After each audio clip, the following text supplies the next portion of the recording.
de 2020. Estamos nuevamente en nuestra programación como todos los lunes en Radio del Pueblo 94.5. Ya están abiertas nuestras líneas de comunicación 967-169-8036. Hoy es una noche muy especial para mí. Es un enorme privilegio estar frente a una persona tan importante para la vida de San Cristóbal de las Casas. Me siento muy emocionado. Gracias por esta oportunidad. Estoy con don Hugo Isaac Robles Guillén, con más de 45 años de trayectoria en la comunicación. Don Hugo, buenas noches. Muchas gracias, Jacinto Vázquez. Te agradezco mucho que me hayas invitado aquí a este programa en Radio del Pueblo, en San Cristóbal de las Casas. Muy amable. Así es, don Hugo. Podemos empezar de lleno con nuestra entrevista. Y saludos para todos los que nos están escuchando a lo largo y ancho de nuestro queridísimo estado de Chiapas, hasta donde llega la cobertura Radio del Pueblo 94.5. Podemos empezar por el principio. ¿Quién es Hugo Isaac Robles Guillén? Nací en San Cristóbal de las Casas un 25 de agosto 1952. Nací ahí en Tenejapa, Chiapas, y como a los 4 años mi familia se trasladó aquí a San Cristóbal de las Casas.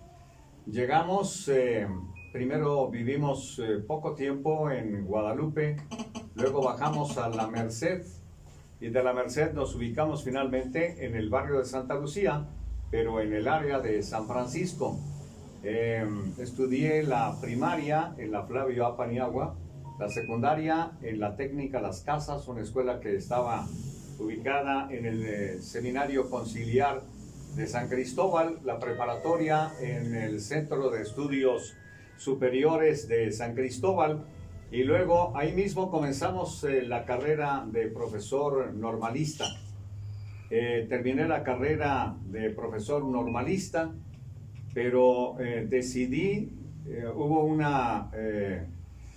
la toma de una decisión que no fue sencilla, no fue fácil, optar por estar en el magisterio o en la comunicación, porque ya estando en la preparatoria, en primero y segundo de preparatoria, en 1972 me dieron oportunidad de iniciar en radio, en ese tiempo en XCWM, Radio 640. Entonces estaba en la preparatoria y ya en la locución. 1972, un 8 de marzo de 1972 me aceptaron. Comencé un programa de 1 hora. Después de que había estado Jacinto más o menos 6 meses haciendo méritos, haciendo pruebas, sirviendo a todos mis compañeros, a los dueños y demás, y a los 6, 7 meses ya me permitieron hacer uso de una cabina de radio. Yo había practicado mucho durante los 6, 7 meses, pero nunca es lo mismo la teoría con la práctica. La práctica, sí, muy cierto. La práctica, cuando me dijeron que me sentara ya frente al micrófono, fue una cosa totalmente distinta. Yo salí un poco decepcionado de esa primera intervención, pero con el esfuerzo, dedicación, el tesón, seguí practicando y me fijé en muchos de los que yo consideraba eran buenos comunicadores en el ámbito estatal incluso, y en el ámbito nacional. Comencé a buscarlos en radio y en televisión y aprendí de varios de ellos, así que fui mejorando poco a poco mi trabajo frente a un micrófono, y desde 1972 a la fecha. Entonces, te decía, Jacinto, que hubo una determinación no muy fácil de tomar. Dije, bueno, la comunicación o el magisterio, y me incliné por la comunicación. Es más, mi orden de comisión que me habían dado para trabajar en algún punto lejano de la selva lacandona, lo cedí sin ningún costo a una joven a quien le pregunté si tenía realmente deseos de ser maestra, y me dijo que sí. Luego me preguntó, ¿y cuánto le voy a pagar por la plaza? No, si tienes la vocación. Es decir, ya usted ya tenía entonces la plaza prácticamente. Ya me habían asignado la plaza, Ajá. sí, para que me fuera a trabajar como maestro. Hay quienes me dicen, incluyendo a mi esposa, que debí trabajar en el magisterio y en la locución. Ujú. Pero te imaginas, Jacinto, en la selva lacandona, quién sabe qué tiempo. Puro Así ser. que decidí porque me incliné por lo que me gusta hacer. Ajá. Me gusta hacer y hasta el momento disfruto lo que hago. Si no lo disfrutara, desde hace mucho tiempo hubiera dejado de hacerlo. ¿Qué lo motivó a tomar la decisión por la comunicación? Por la comunicación. Ahora estaba recordando, Jacinto, y hubo algunas intervenciones hace ya un buen número de años. Estamos hablando de 1960 o antes. Entonces, te decían así en 1952 y ya para los 60, yo estaba en el área de San Francisco y veía y escuchaba, por ejemplo, a don Antonio Gutiérrez, que transmitía en vivo en el campo de fútbol y de béisbol Fray Bartolomé de las Casas, ahí, lo que ahora es la escuela secundaria del estado. Ahí estaba el campo de béisbol y de fútbol. Entonces, contra esquina de lo que hoy es el Hospital de la Mujer, estaba el home. Y desde ahí, don Antonio Gutiérrez y alguien más, un señor Muñoz, transmitían en vivo, ahí para el público que llegaba, el béisbol. Tal vez eso me empezó a llamar la atención. Y otra cosa que ahora estoy recordando es que en el Palacio Municipal de San Cristóbal había un programa que se llamaba La Hora del Municipio. Y en el Salón del Cabildo hacían concursos de declamación, canto, y llegaban ahí los que querían participar y había sonido hacia el Parque Central, había unas trompetas de Ralston, de aquellas antiguas. Esas estaban hacia el Parque Central y ahí escuchaba la gente, se iba a sentar en alguna de las bancas y escuchaba lo que ocurría en Palacio Municipal. Y ahí vi a una persona alta, delgada, que me dicen era un profesor Penagos, Lorenzo Penagos, creo. Y él conducía y tenía muy bonita voz. Creo que eso me empezó a llamar la atención. Yo no tenía decidido cuando joven que iba a estar en la comunicación, que iba primero locutor y después periodista. Ajá. Ese fue el orden. Sí. Primero locutor de cabina y luego ya periodista. Uh-huh. Entonces, pero esto lo he platicado muchas veces, en la secundaria y en la prepa un poco, incluso en la primaria, con mi compañero Salvador Camacho Corzo, en el salón de clases hacíamos simulacros de alguien como estás tú ahora en el escritorio, aquí en la cabina. Él conducía, hacíamos el simulacro, él conducía un programa de noticias. Uh-huh.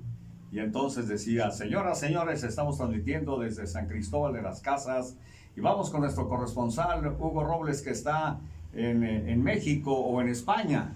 Ajá. Y yo hacía el sonido característico del teléfono, ajá, tapándome la nariz sí, para que sonara como teléfono. Ajá. Entonces ya decía, aquí Joaquín Peláez con información para... Joaquín Peláez es el papá de un periodista joven ahora que estaba efectivamente como corresponsal en España del programa 24 Horas de Televisa. Todo eso lo veíamos y lo reproducíamos ahí en un salón de clases. Ya los sacerdotes que nos daban clases ya sabían que Salvador y un servidor nos gustaba esto de la comunicación. A Salvador se le permitió en 1971 ingresar a la radio y después me impulsó, ¿sí? Bueno, habló con el gerente y le dijo que si me permitían. Incluso el gerente dijo, ¿cómo no? Pero que sea Salvador el que te enseñe los secretos de la radio y de cómo se trabaja en una cabina de radio. Él comenzó primero que yo, él en 71 y yo en 72, y desde entonces estamos en este asunto apasionante, Jacinto, de la comunicación. Don Hugo, ¿cuál es la formación, los valores que debe tener un periodista o un locutor?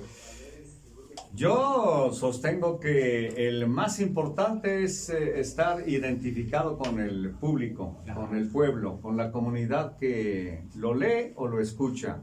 Exacto. Estar al servicio de la comunidad, estar en sus alegrías, en sus tristezas, pero en tratándose de la comunicación en donde estamos, información que le sirva a la gente. De otra manera no tiene sentido. Sí. Información que le sirva para el desarrollo de la comunidad. Desarrollo importante, pero que le sirva en todos los sentidos. Desde, obviamente, la información, la comunicación, que el pueblo esté enterado. Un pueblo que está informado es un pueblo más libre. Y no se puede engañar. Eso. Fundamentalmente. Así es. Un pueblo informado, pero bien informado. Claro, tiene sus bemoles este asunto de la información. También, sí. Tiene sus bemoles, no es cosa sencilla.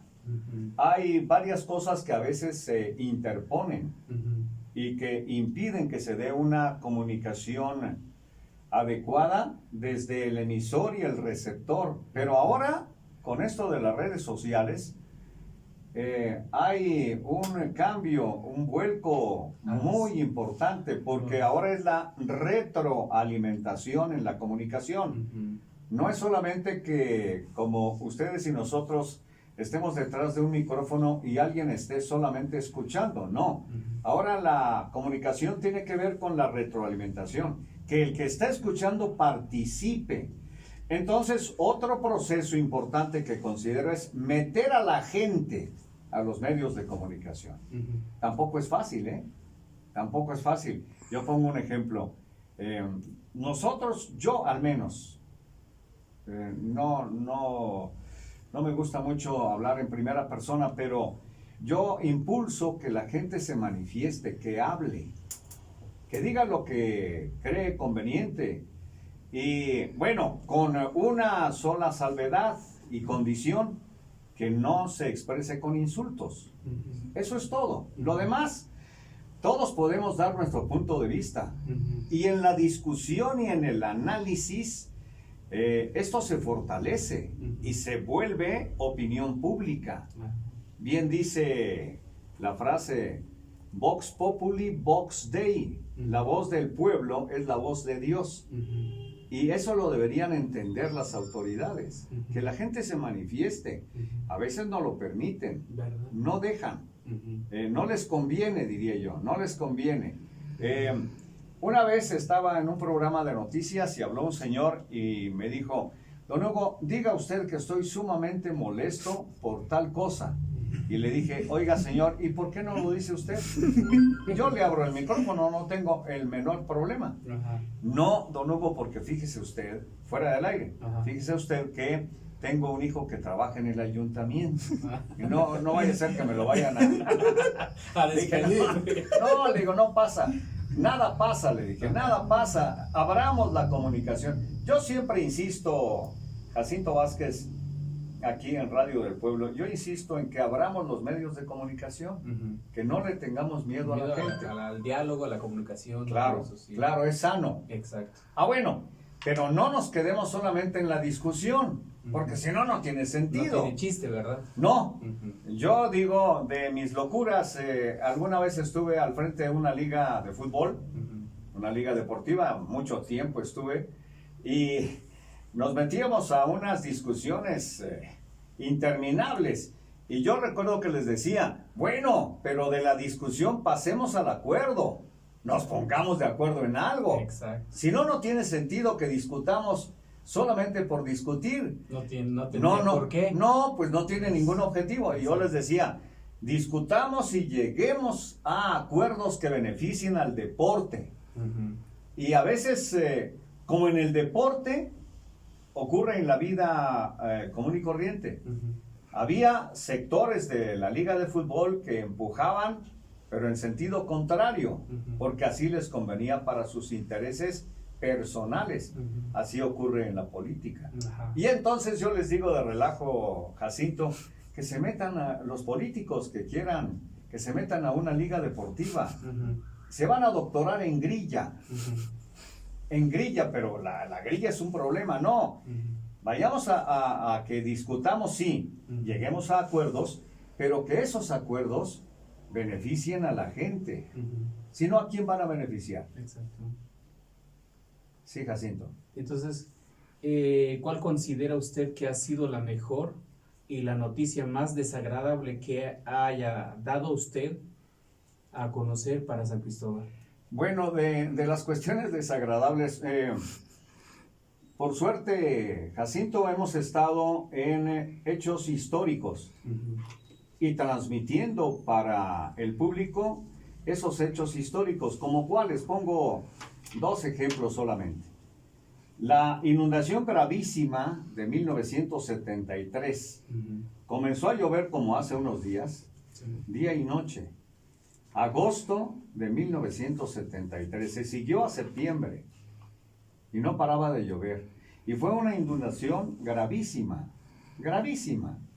Pongo un ejemplo para que el público que está escuchando más o menos dimensione lo que fue la inundación. A ver, a la subida del Cerrito de San Cristóbal, ahí pegado al puente, desde ahí en adelante ya no se podía pasar.